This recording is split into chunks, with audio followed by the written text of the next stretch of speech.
लोग प्यार से जराता बदना मसलाई बा। लोग प्यार से जराता बदना मसलाई बा। मतलब के दुनिया के इहे सच्चाई बा। मतलब के दुनिया के इहे सच्चाई बा।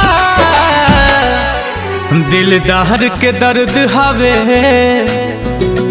दिलदार के दर्द हवे सब फेल दवाई बा। लोग प्यार से जराता बदना मसलाई बा।